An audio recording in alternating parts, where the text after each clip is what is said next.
Ito po ang aming bagong tinitirahan ngayon. Maka mamshi,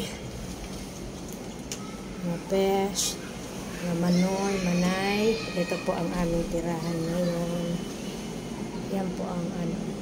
Dati po, tanaw ko lang yung IKEA, ngayon hindi na po.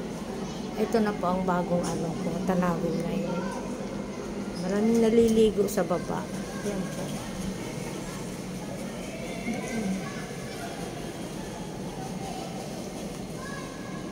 Ayan po. Tips ko yan. Hindi ko siya makuha. Ayan po. Yan po ang swimming pool na sa second floor po ang amenities ng building nito. Second floor po yun. Ito naman po ang cabinets, yung kama. Ito po, pull out, dalawahan. Wala pa hong masyadong gamit kasi inuna yung dapat. Po. Kahapon lang nakapagpakabit ng internet. Simple lang po, yan. Yan yun na yung kalat doon sa gilid. Dalawang maliit na sofa. Kasi hindi naman to kalakihan. Wala pa, marami pang walang wala pang gamit na wala pa nga po kaming TV, yan. Inuna lang talaga yung importante. Itong ref, maliit lang siya. Yan po, itong mga cabinets. Ayan. Kung saan nakalagay yung mga sapatos namin, tsinelas. Ito po yung nila. Sa kanila na po ito. Yung kalan. Yan. Pa. Ito. Yung mga abobot, mga sabon, brush. Nakabili pala sila ng brush. Tapos, ito naman po ang aming grocery. Lalagyan ng grocery. Tapos, stock na mga gamit po. Kung may bisita, yan.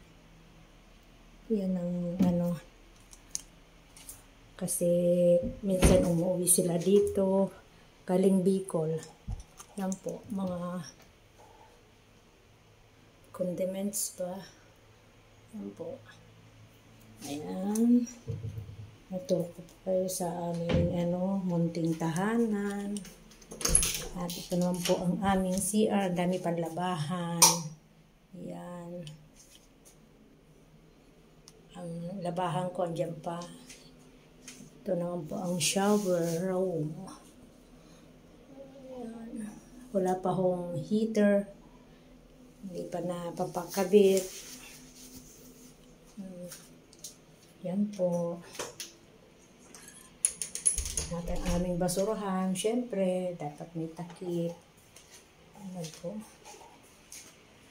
Ito po ang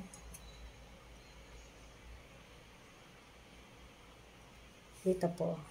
Kain po tayo. Ay, nako, kailangan na palang kainin to. Malapit na naman masira. Yung kanyang munting lampshade.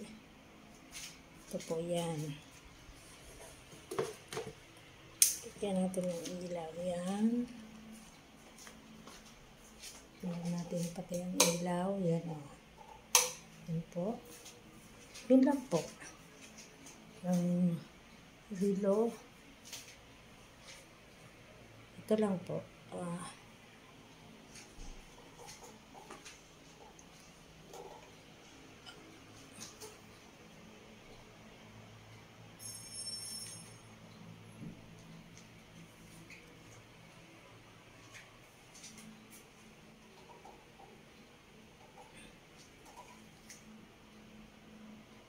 So, yan po ang namin.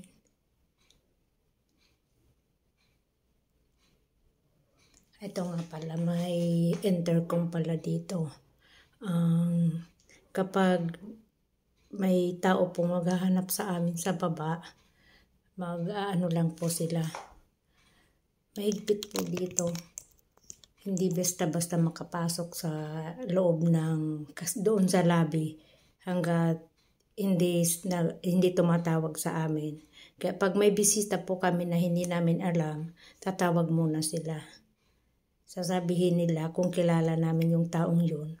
Kapag sinabi namin kilala namin, bababa po kami para sunduin po yung yung bisita namin. Ganun po kahigpit dito. Hindi basta makapasok. So, ayan po mga kawaiti ko. Salamat po sa panonood ninyo. At